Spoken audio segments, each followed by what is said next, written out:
Design Tangents is presented by Genesis, which offers the pinnacle of quality and luxurious comfort. Genesis cars embody both elegance and power with audacious design and groundbreaking technology. From first glance through ownership, your experience will be nothing less than exceptional. Learn more at genesis.com. We were literally locked behind a glass door. I remember knowing it was going to be important and knowing it was going to be big, but none of us, I don't think, really understood, and Steve came and talked to us about it. He dragged us into a room and he said, I'm not here to yell at you.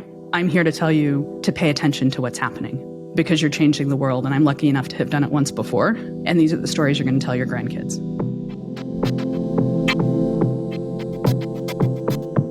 Welcome to Design Tangents, a podcast from Cool Hunting exploring the creative processes and inspirations that drive change makers. I'm Josh Rubin, and I am getting over a cold, so please excuse my particularly nasally voice for this episode. And I'm Evan Ornston. Josh, I'm always excited when we record our podcasts, but this one in particular, I'm also, I'm really excited about. It's our friend Meriko. And not just because she's one of our favorite people and one of the smartest people we know, but she's also a dear friend and one of our favorite people to nerd out with. I think it's also important for our audience. If you've used any Apple devices that have a camera in them, this is the person who brought those to life. It's a pretty big accomplishment. It's really challenging for me to summarize everything that she does, but I'm going to have a go at it. Meriko uses creativity and technology to serve people and community and art and togetherness and experience. I think that description works perfectly, Ev. We first met Meriko at a mutual friend's wedding many years back, and she was taking a group photo, and I made a comment on the angle of the sun and asked if maybe we should move.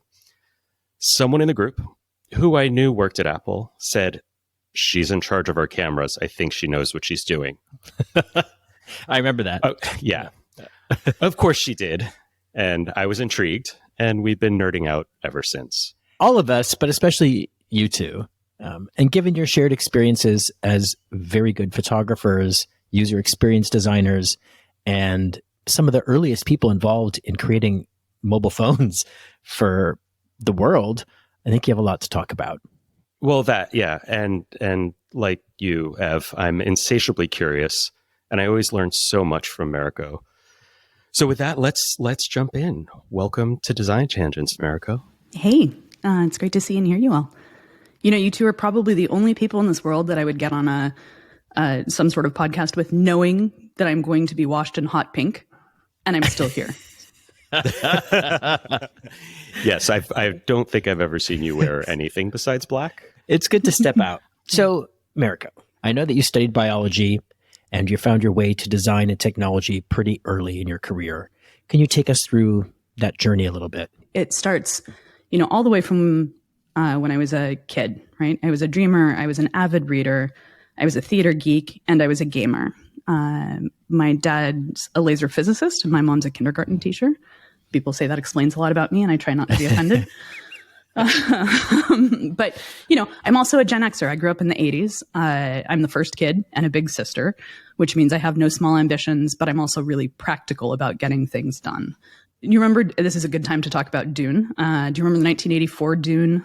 I was 11 when that came out. So I was really into theater, thought maybe I wanted to be an actress, but probably the first woman president of the United States or a scientist. Small ambitions. Yeah. With the actress who played Aaliyah, like the kid actress in Dune, who was exactly my age. And she was wicked smart.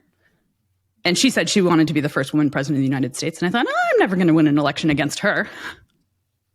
So scientist it was, and went on to do that. But, I went to go be a biologist. I studied evolutionary developmental biology at UC Santa Cruz, and was taking a year off before I went to grad school because I had good GREs, but not good enough to get funding. And quite honestly, the baby queer wanted to live in San Francisco for a year. And so I took a temp job at Apple on the QuickTime team in 1995. And it turns out that engineering is not that different than science, especially if you grew up using computers. So you joined when the company was still fringy and rebellious, and then later helped to launch the iPhone, which arguably is the product that took the company big and took the company into the mainstream. And as someone who I think of as still somewhat fringy and rebellious, I'm curious, how do you feel about that massive arc? I mean, it's pretty wild. And it's wild to look back on. When you're in it, you're just making work. But yeah, when I started, Gil Amelio was the CEO. So I was there when Steve came back. I was on the QuickTime team, which was weird and fringy inside of Apple because we worked on both Mac and Windows. And, you know, I was a Unix kid, which set me up well for the Intel transition and then Mac OS X and then the iPhone. But it's interesting because when you're making creative work, you're fringy. And, you know, it turned out me going to clowning school helped as we were building the iPhone, because when you're recording slow-mo video, juggling is a really good test case. I didn't know about clowning school. We're going to talk about that later. You know, it's interesting, especially when we talk about the phone, because, you know, we didn't sleep for a good year and a half when we were making the phone. We were literally locked behind a glass door. I remember knowing it was going to be important and knowing it was going to be big, but none of us, I don't think, really understood, you know, and Steve came and talked to us about it. He dragged us into a room and he said, I'm not here to yell at you. I'm here to tell you to pay attention to what's happening, because you're changing the world. And I'm lucky enough to have done it once before. And these are the stories you're going to tell your grandkids. But if you don't pay attention, you won't remember them. And it's funny because I remember in that moment really thinking like, oh crap, like, right. Because you just get really focused on making the work when you're nerdy and fringy. I think that's sort of one of the most fun things about working with nerds who are really into what they're working on, is that you get really stuck in. But yeah, it's pretty wild. Did you do that? Did you like journal, or how did you make a mental note of some of those events or stories or anecdotes? I for sure journaled. I have 1 million pictures and a whole lot of movies. And a lot of writing, because I think as a reader, I'm also a writer. So I have files and files and files of writing about that time, both from that time and since then. But yeah, it's huge now. Like it's unbelievable. And kind of going through the time, one of the things that was really interesting in that is that you have to figure out how to, I mean, the word innovate is now kind of a dirty word, but you have to learn how to make new things in, you know, wild and fringy ways. But the way you do it is different depending on the scale of both the company and the team and the people making the work. And, you know, when I was in my 20s, there were the folks in their 30s and 40s who had been at Apple for the 10 years before me, who made space for the way I was doing things and the way our team did. And then, you know, 10 years after we launched the first iPhone, I found myself talking about, as a leader, how do we make space now that the teams are bigger, the product footprint is bigger, the number of people who are using it is at a scale that's really different. And so, you know, figuring out how you make space and hold space for people to do that in different ways that scales is an interesting problem. So Meriko, as you're working on creating the original iPhone, that work encompassed many components, right? I remember you mentioning previously that included the ringtones, among other things, including software and some other technical stuff that's a little bit above my head. But cameras clearly became the focus of what eventually became the focus, I would say. Yeah, well, I mean, we were such a small team on the first iPhone. We all did a lot of things, right? I was responsible for power and performance. I was responsible for the QA team. We built all of the demos that Steve launched with. But I was also really embedded and responsible for the media stack. And so that's graphics, audio, and sound. And because I worked really closely with the human interface design team, I wound up both working on those sounds and editing them and putting them through. One of the things that I knew when we did the first phone was that we had a system that was powerful enough to be a gaming system. We had a GPU in there that was the same as the PlayStation of the time, a graphics processing unit. It's the thing that renders all of the graphics on your computers and your phone. And it's something that game developers care about a lot. Which is kind of amazing. Right? Yeah. And we had put the software on the phone that was the software that game developers would use to make high-end games. And so we looked and said, this is really going to be a gaming device. And we worked on that. And the other thing I believed having worked on the Intel transition, so understanding that, we could have influence over our hardware and what that meant, but also working on camera raw and aperture before we made the first phone, I understood computational imaging, right? And that was really a powerful thing that you could do with photos and software. And so I believed that we should not be competing with camera phones, which all sucked. Of course, absolutely. Yes, all camera phones sucked back then. They were so terrible. And I knew that we could be competing with point and shoots and DSLRs because we could control our hardware. We had this great software stack, and we had the ability to work on those things together. And that was a hard sell during the iPhone 3. We started working with a Canon digital ELPH. We bought it for everybody, and we started on our tiny little camera team, taking all of our pictures against that. Mm-hmm. And I think it was the iPhone 4, which was about the time that I had to stop and focus only on the cameras, that we really started competing with point and shoots. I was really proud of that phone, really proud of that camera. And this is when, for people who don't know all the dates on all this? Yeah, the iPhone 4, that was 2010. So you're describing the relationship between hardware and software, and you were talking about computational imaging. Is that prior to iPhone 4, was that computational imaging about post-processing a photo that was taken, or were you already using software to help the photo that someone takes look better? I mean, we were doing a little of that up front. The hardware was a single chip that we didn't build at Apple in the first iPhone, and it had a lot of problems. For the nerds in the audience, every single piece of landscape video that played back piped through the camera block because the video rotator was broken on the video hardware decoder. So everything ran around and piped through the camera and came back out to the display anytime you played a video. But yeah, we were absolutely using software along the way, where you're talking about exposure and exposure compensation and picking that up. As early as the iPhone 3GS, we were doing something we called Time Machine, which was when we started saving off the 3 photos that happened as you hit the take the picture button. And we would do a quick analysis on which one was the sharpest, and we would save that one. We didn't have enough memory to hold them all, so you couldn't have access to all of them, but we were doing that underneath. With the iPhone 4, when you did tap to expose and tap to focus, there was a lot of computational imaging or computer vision work going on underneath. That was also the phone that had the first ISP, which is an image signal processor that was designed. It was the first phone that had an Apple-designed chip in it, and it had an image signal processor that was developed just for the camera, for the features that we were trying to build. And was that the keynote when we saw this kind of presentation of several images that were captured at the moment that someone hit the shutter button on the phone and learned about, like, we as consumers learned this concept of computational photography, where you hit the button once, but a bunch of photos are taken. They're all analyzed for different variables and then merged to make the best possible image. Was that the iPhone 4? No, that was the iPhone 5S. We didn't really 5S. start telling that story for a while. Okay. That story blew my mind.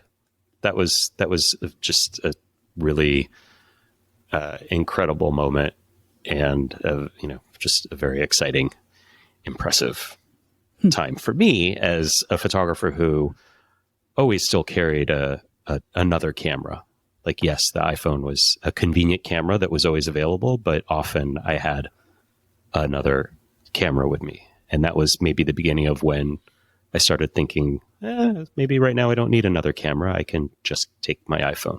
We've talked a lot about spatial computing and looking at ways in which people engage with it. And clearly cameras are a part of that. I know there's a lot of secrets and things you can't share, but we kind of assume that you worked on the Vision Pro, and we know that you have one and that you like using it. What are your thoughts for this new way that people can really immerse themselves in experience and interactivity? It's important in a couple of ways. The first one is inherent in that word spatial, which is, if you take a kid today, they'll walk up to a TV and try and swipe on the TV and not understand why they can't, pinch and zoom on the TV or move it around. I mean, I firmly believe that in not very many years, kids are going to look at photos and not understand why they can't look around something that's in the photo or in a movie. and have some agency about what they're looking at. I think the Vision Pro is a game-changing device. As you know, I've been working in VR since before I left Apple and looking at both VR and AR. But the Vision Pro, I think, is the first time, and I'm so proud of the team. I think that they've done an incredible piece of work here. But you can move around while you're in it. You can see things that you can't touch, which is pretty interesting. You start being able to imagine things, but because we are like mobile social creatures, this ability to work in a spatial way and to be in a place in an embodied way is compelling. And I think that it's the first time. I mean, I've been taking meetings in walkabout mini golf for the last 3.5, 4 years. First in a Quest 1 and then in a Quest 2 and now in a Quest 3. And it's really impressive. Like if you're talking about being together when you're apart, because we are embodied humans, you recognize how people move. When you talk about the psychology of attention and when you talk about the psychology of perception, that you are not a flat thing in a window in a screen, but that you are moving around in the same way that your head moves and that we're talking and that the physics of the situation that my body is using, it drops you into being really present. And so this is the beginning of how we foster presence and connection in a spatial computing, in an augmented way, I think. Meriko, I love what you're saying about agency and about this idea that, now kids try to swipe a TV screen or a magazine. I've seen that happen too. And eventually they're going to try to walk around a photo or they're going to try to look at an object that is on a screen or in a screen and try to move around it. And, that is a potential influence of the future of spatial computing. I want to come back to just one last little bit of kind of history, thinking about the significant leap that happened around iPhone 5 and this whole conversation around computational photography and software and hardware working in concert to create the best possible image. I have to imagine that was an exciting time. It was a potentially challenging time. It was, there was a lot going on. We're going to throw it a break, but when we come back, if you have any stories from that moment in time, we'd love to hear them. And before we go to break, you didn't really answer whether you worked on Vision Pro or not. Not sure if that's a wink, wink, nod, or... Well, I mean, I did. I did. Okay, great. Now we can go to break. It's time to discover a new approach to luxury automotive, where Korean sensibility meets audacious design, groundbreaking technology powers every ride, and your experience, from first glance through ownership, is nothing less than exceptional. Learn more at Genesis.com. So, do you have any fun little stories to tell us? Well, the first one is it's all about consent. When you're the person that everybody wants to show you a photo, you learn to never, ever swipe in someone's camera roll without permission. Yeah. Ever. Yeah. Yeah. Mm-hmm. Uh-huh. Consent is sexy. Other people's camera rolls are not. Wait, that's a t-shirt. That's a t-shirt. Did you maybe do that and see something that we should all know about? I think that's Meriko's point, Evan. I feel like I just told you. Yeah, I feel like she just told us. You didn't say whether you were swiping or someone was swiping your device. Oh, no. When you run the camera team, everybody wants to show you a photo. On their device. Either a photo that was really important to them that they have because they had their phone, or a photo that didn't work or has a problem. But everybody's always handing you their phone to show you a photo. I don't hand other people my phones. I worked at Apple.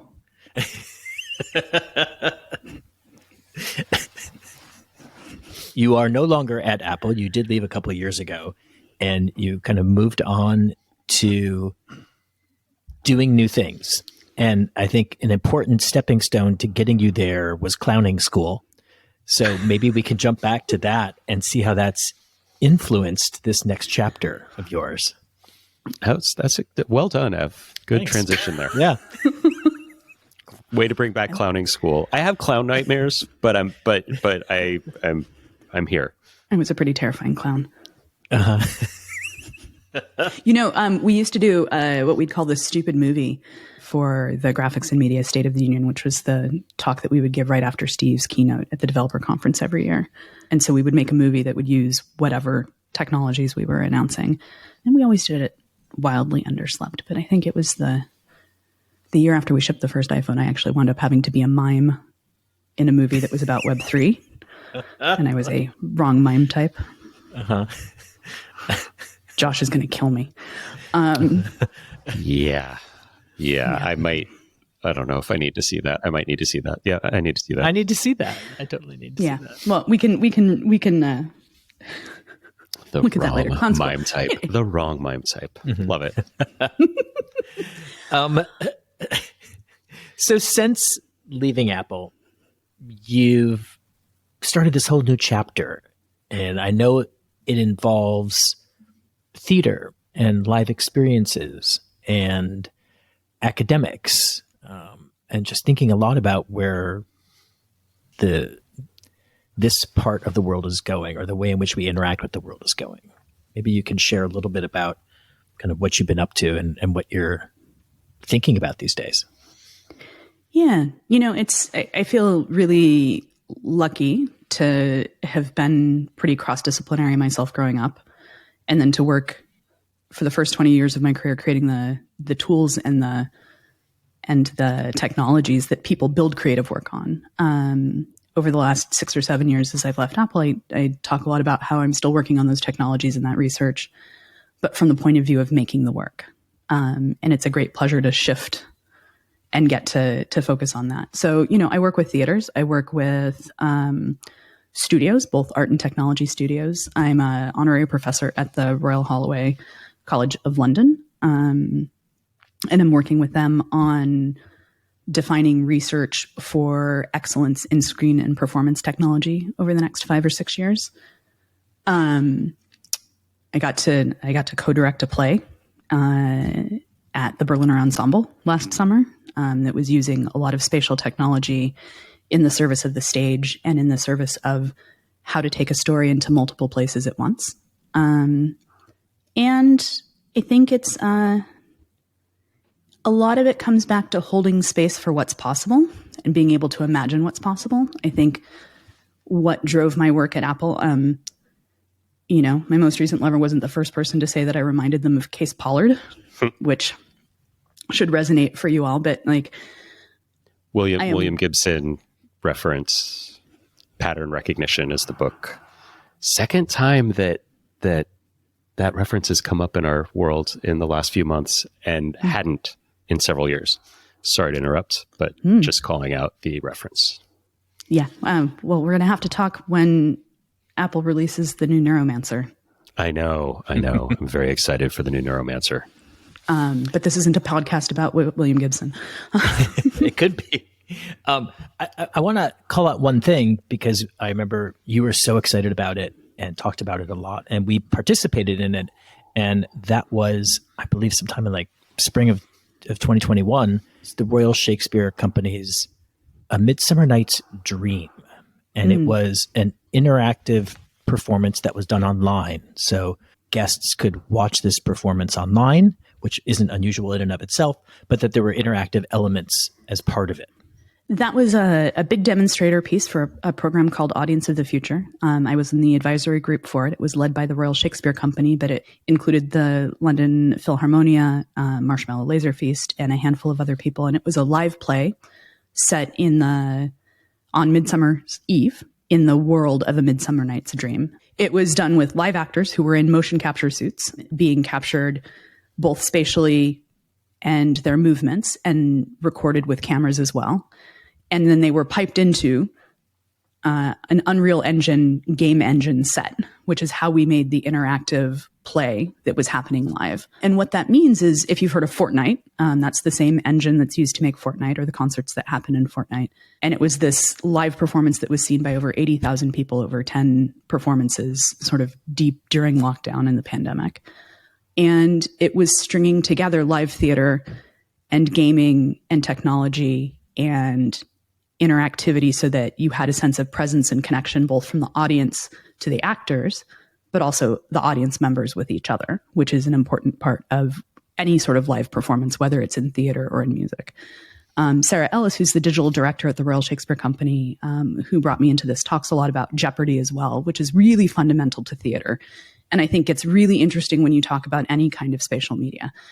And that's the sense when you're in a live event that anything can happen and you're in there together and something could change, right? That's not something that you have when you watch a movie, when you go to an IMAX theater and it's a, well-edited, recorded movie, or when you're listening to this podcast. We all know that we can edit the podcast, but when you're listening to a live broadcast or watching a live piece of theater, there's this sense of jeopardy, which is a thing that really develops in. So that was a really interesting and challenging and special piece of work, because it tied together so many things at the edge of what was possible and deployed it to so many people, because we deployed it in a web browser instead of in a VR headset.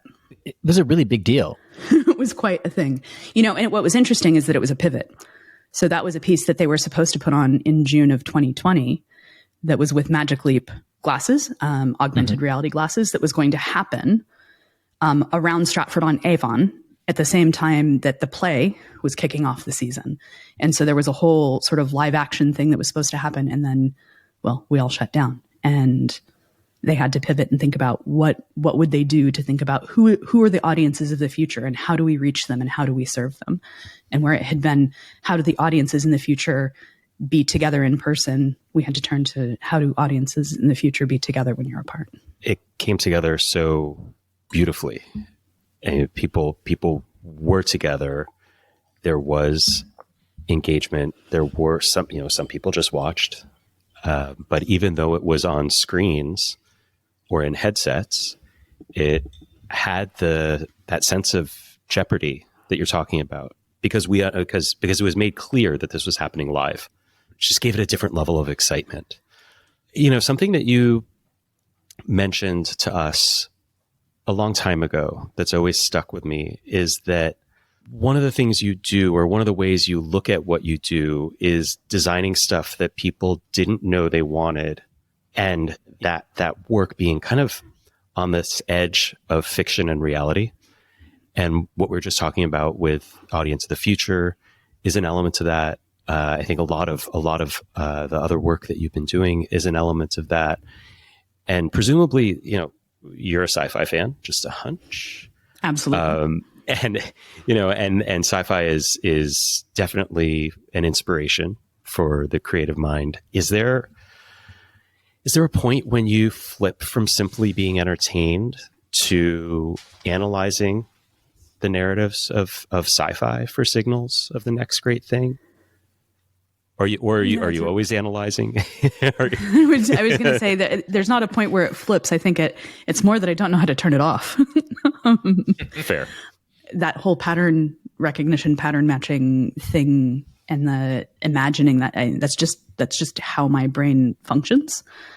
You want me on your continuity team if you're making a film or writing a script, because I'll immediately spot all the problems. It made me really good at QA, as it turns out. But I think, I don't know how to turn that off. It's all integral and integrated. Like, you dream about it and then you think about how to make it all at the same time. And like, the worst science fiction is the stuff that over explains things that are already not true, which is some of the lesson around making things and designing things that people don't know they want yet, right? The best science fiction leaves space for you to fill in the technical details yourself,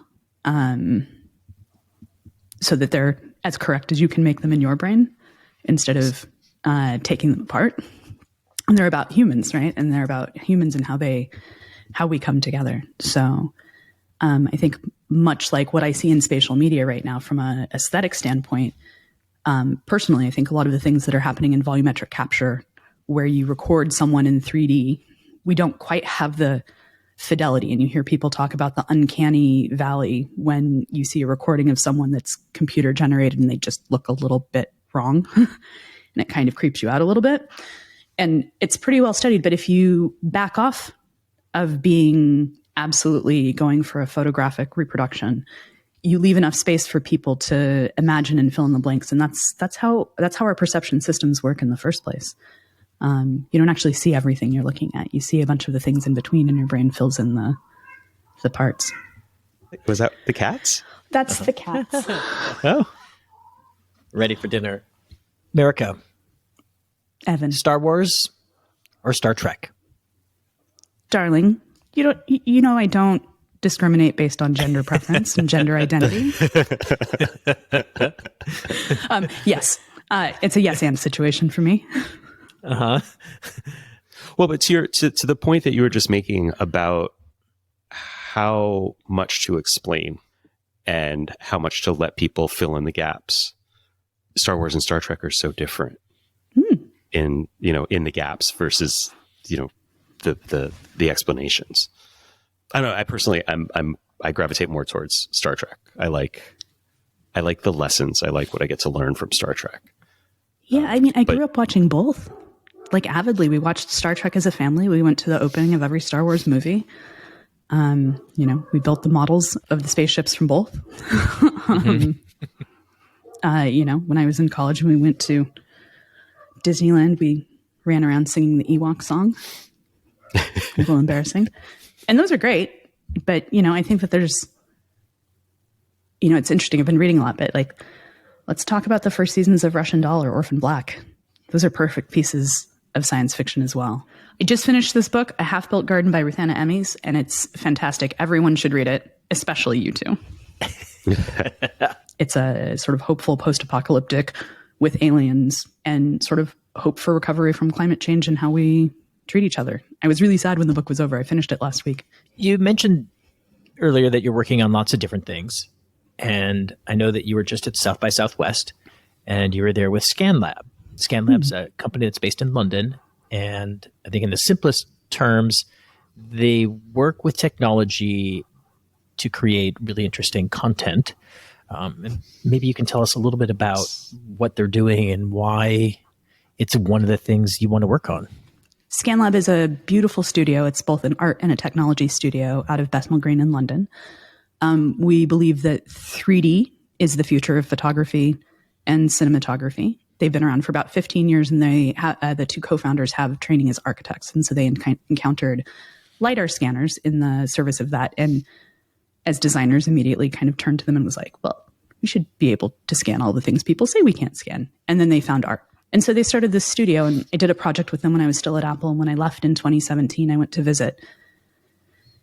And I think in 2018, since 2018, I've been part-time part of the studio. And so what I would say is their media is the point cloud.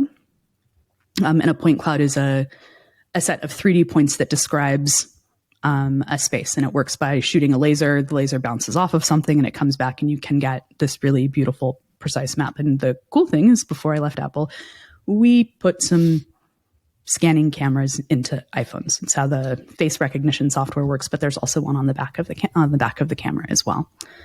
And so ScanLab works to make art that is in the service of bearing witness and telling stories. Sometimes that's in film and in television with the BBC.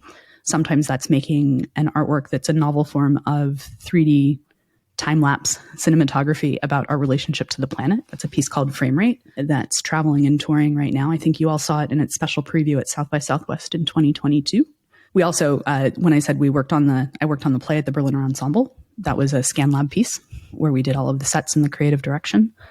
And we projected those point clouds onto 4 scrim in the shape of a box, which created this set throughout, not unlike what you saw at the Sphere, but much smaller. And you were outside of the box instead of inside of the box. Mm-hmm. And then, we also work inside of headsets. So the piece we were showing at South by Southwest was a documentary about 2 speleologists, people who explore caves for a living, done in point clouds inside of a Quest 2 headset. Because of you and learning about LiDAR and point clouds and scanning apps that are available. I've started using different scanning apps on my phone and have for a little while to capture objects and to capture spaces. One of them that I've been using a lot lately is Polycam, and it's great because I can open those scans in Vision Pro and walk around the object or exist in the space. And I'm curious, again, going back to this agency that we were talking about earlier, I feel like it's total nerd behavior when I do this stuff. But do you see intentional creative use of LiDAR going mainstream? Yeah, absolutely. I just think people aren't going to know to call it LiDAR. Fair. And they shouldn't need to. In the future, well, right now, all of the cameras around you in the world that are recording all the time, whether they're on an autonomous car or on a Roomba or, on a streetlight camera, those are all taking depth data and recording them. And it doesn't always have to be LiDAR. If you're looking at computational photography, the technology to take a whole bunch of 2D pictures and use computer vision to recreate the 3D scene in an accurate way is happening today already. I will refrain from saying all of the acronyms that Evan will ask me to explain. But I guess the point of it is that I think the underlying technology right now it's nerd behavior. I think in 10 years, that's what a photograph or a movie is going to look like. And you're going to expect when you take one that you can do that. Thank you for setting up my throw to break, because the future of all these things and the way they come together, the future of entertainment, is something that we talk about and dream about all the time. And I'd love for us to dig into that when we come back. Hey, it's Evan from Cool Hunting's Design Tangents podcast, here to remind you that Master Dynamic are the official headphone sponsor of the Surround Network. Whether it's over-the-ear wireless, noise-canceling headphones or discreet yet powerful earphones, Master Dynamic have a well-designed and incredible sounding option for you. If you want to know what's in my backpack and what's on my desk, it's Master Dynamic. Learn more about their premium sound and meticulous craftsmanship at masterdynamic.com. So, Meriko, our last episode of Design Tangents was with Willie Williams, who is the co-founder of Treatment Studio and the creative director for U2 for many, many years, and recently focused on their residency at the Sphere in Las Vegas. And Evan and I have seen the show. You have seen the show. We love that it's immersive, but it's not solitary. And it's a mind-blowing shared experience. With the advent of that construct of screens and speakers that makes the interior experience of the Sphere and real-time compute, do you think that the Sphere's approach to immersive experience is the future of entertainment? I feel like there's been a lot of debate and discussion around, is the Sphere a gimmick? Is it a one-off? Is it the future? What are your thoughts, especially as we've been talking about spatial compute and experiencing it in a headset versus experiencing it in a space, and talking about togetherness versus solitary screen-based experiences. I just love to hear on the other side of seeing that show, what some of your thoughts are on that format for immersive performance. I think it is a part of the future of live entertainment. I mean, it's a new kind of set and a new kind of stage. I didn't see the film that is, essentially a giant film without a live performer, but the Sphere isn't the only giant LED, spherical compute with really incredible sound. And I mean, the other thing is they've got scent and things that they can push through the screens as well. There's a company called Cosm that is building some domes as well. And I think that, we're social creatures at our hearts, even us introverts. As a community after the last 4 years, we're hungry for that in a way. I think that there's any number of things that signals for. It might be projection. It might be like, hopefully it's not all 18,000 people, because that's too many people for me. Like, it's pretty cool in that space. It was a lot of people. But the sense that you can create a space that is different than the one that you're in, that is believable, that is also fanciful, right? Because I think that's one of the things that was really brilliant about the show that they put together for you two, is that there were times where what was on the screen absolutely felt like physical, real set. Sometimes it made the set feel like a different shape than it really was, right? They were using all of the tricks and trade. You know, Sarah Ellis and I talk a lot about how theater is technical, right? And this is initially how we became friends, because engineering is, I believe, a creative practice, and design and theater are very technical practices. And when you understand that and work together across disciplines, you wind up creating things that are like what we saw at the Sphere, that people can have these incredible experiences that you see together.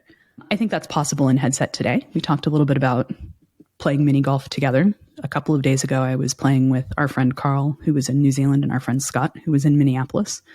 We played 18 holes of really wild mini golf and forgot that we were in headsets. And then we sat down in our Vision Pros and we played, well, they taught me to play hearts. I'd never played hearts before.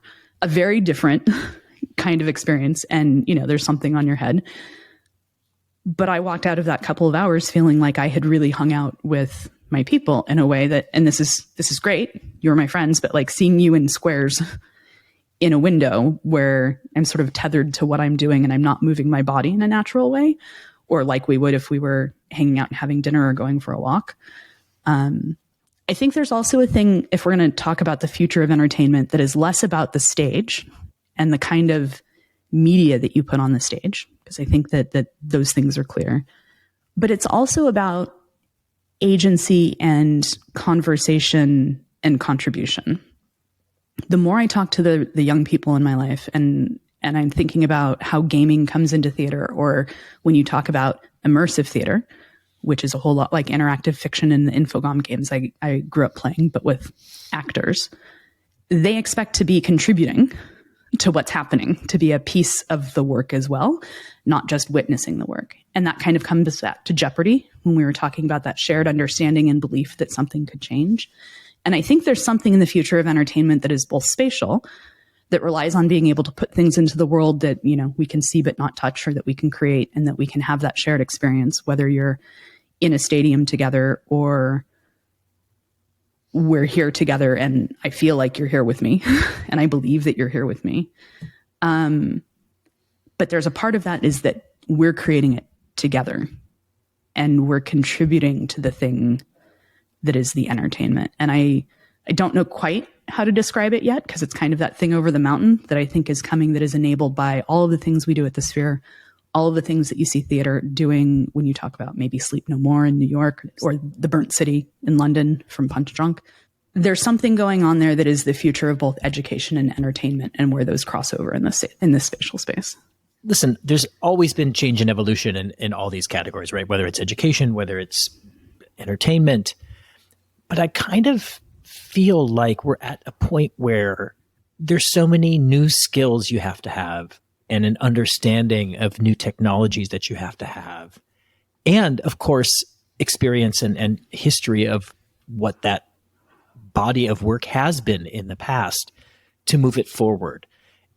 Am I right in feeling like there's got to be a new generation of people coming into all of these areas to really think about the world and the kinds of entertainment that we want to invent? It's not just evolving, because a lot of this is invention. Do you think that's right? Or do you think we can just rely on, you know, the group of people who are already doing those things to kind of move us forward? No, I mean, I think you're absolutely right. We're inventing not just the first new user interface in the last 15 years right now. We're inventing and discovering, because some of it is discovery, right? The next generation of a media language, in the same way you have a language of photography that's pretty well understood about, what an aperture setting or what a rule of thirds has you feel when you compose something, or black and white, or rules of, like, there's a language of cinematography, right? A dolly rack pull makes people feel angsty and twitchy. We figured that out with Jaws. It's what happens in Severance when you close the elevator door and that everything goes a little weird. It's a micro version of that.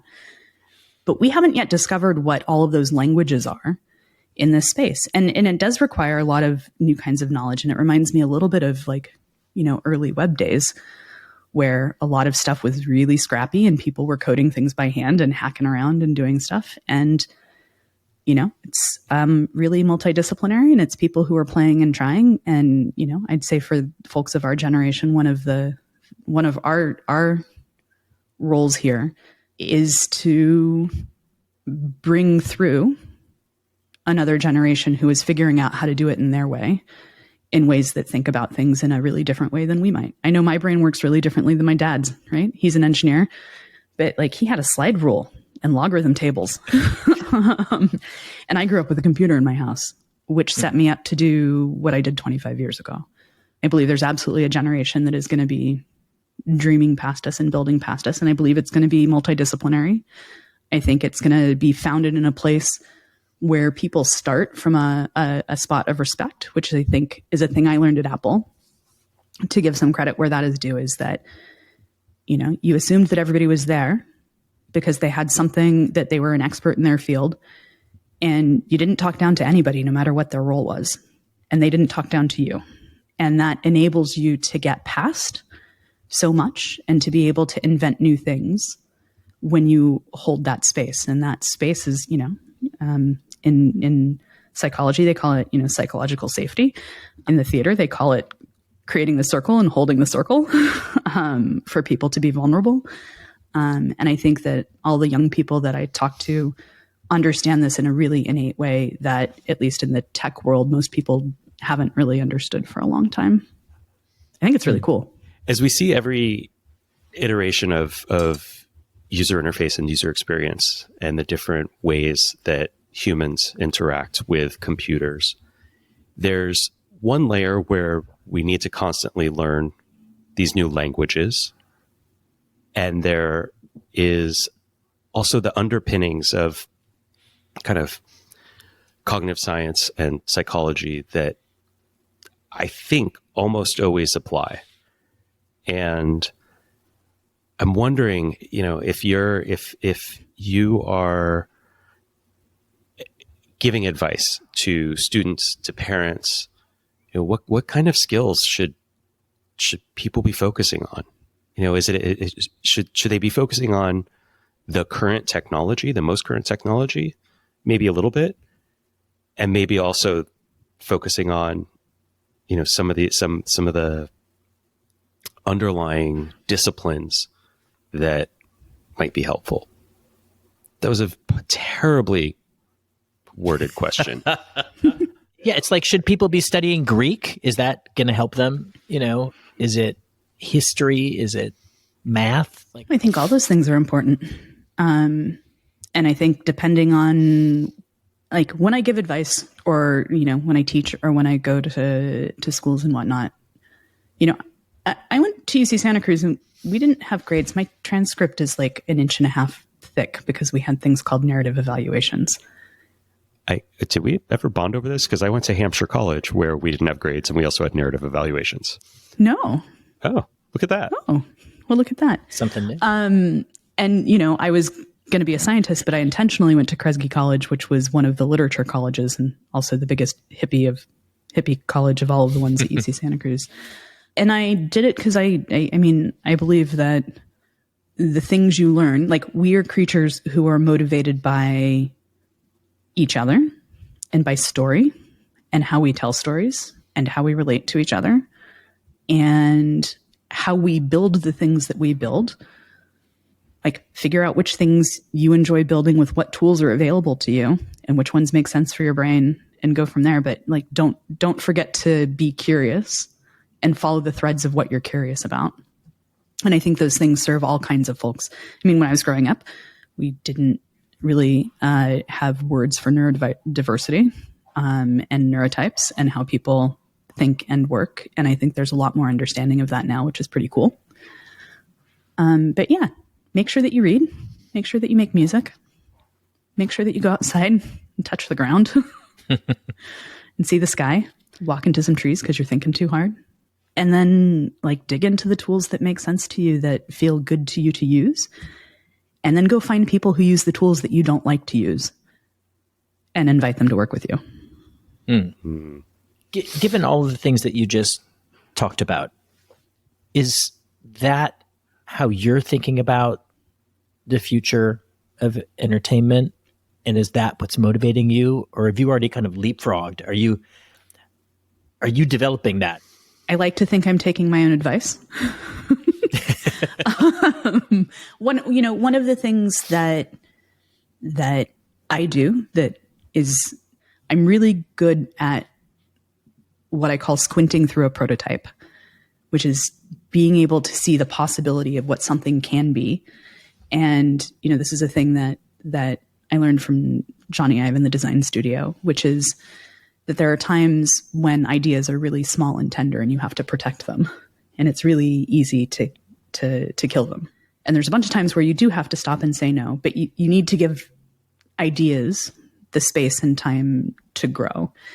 And I think one of the great luxuries of my post-Apple career and job is the time to really feed my brain, to put my head inside of everything, to put my body inside of all of the things, to read and to travel and to then talk and collaborate with people in these disciplines that I didn't have time to really dig into. Like, I learned so much at the Berlin Ensemble and with the Komische Opera last summer doing very physical things, both in how to work, but also in what we can make going forward. And I've just talked myself down a rabbit hole and have forgotten where I've gone. That's not a bad thing. Yeah, that's the space that enables you to create, right? Yeah, our mutual friend Duncan, who is one of the most brilliant designers I have ever met. When I was stressed out after I left Apple, he said, "Don't get too worked up about it. You're setting the condition. Like when you're in a design process, there's the portion of time where you're setting the condition and you're feeding the ideas and putting that together. And you don't have to name it right now. You can. That's part of the process. And so I think, yeah. I mean, I don't know that I have the hubris to say that I've leapfrogged everyone, but I like to think I have some good ideas. I'm always inspired by your ideas. Just saying. I'm always inspired when we are talking about our ideas. It's one of my favorite things. Meriko, thank you so much for nerding out with us. I think it's the best way. This is the nerding out episode for sure. We're really grateful for you taking the time to share your thoughts and, most excitingly for me, your visions for the future of entertainment and how technology is going to be a big component of that evolution. Meriko, I always love our conversations, and to get to have a conversation that other people can listen to is a fun twist on our usual nerding out. So thank you. Maybe we can have a really big mass, play of miniature golf online or something. That would be so much fun. If you're new to Cool Hunting, we've been reporting on creativity and innovation since 2003. Visit coolhunting.com or Cool Hunting on social to see what we think is worth sharing. If you enjoy Design Tangents, please follow us wherever you listen to your podcasts, and every positive review you leave is very much appreciated. We'd also like to thank Master Dynamic, the official headphones of the Surround network, and our original music was created by our friend Matthew Deere. Design Tangents is produced by Surround, part of the Sandow Design Group. Discover more shows from Surround at Surround Podcasts. That's podcast with an S. This episode was produced and edited by Rob Schulte. Transcripts, show notes, and links for each episode of Design Tangents can be found on our show page at surroundpodcasts.com and on coolhunting.com.